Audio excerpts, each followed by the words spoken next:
Hello, I'm still with my mum right now, and we've come to outside Hammersmith, the London Borough of Hammersmith and Fulham, and we're outside our town hall, and mum's continued, and she's on the island on King Street W6, outside our esteemed leaders' offices, and she's actually on an island in the middle of the road, campaigning to save our NHS.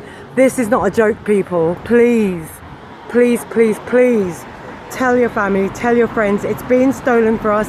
They're keeping it away from the media and the press because they don't want to panic in a civil war. But tell you, they've got a war on their hands with Gloria Wildman, trust me. Look, no one's doing it. Look, no one's doing it. Stuff them. Save our NHS! Thank you!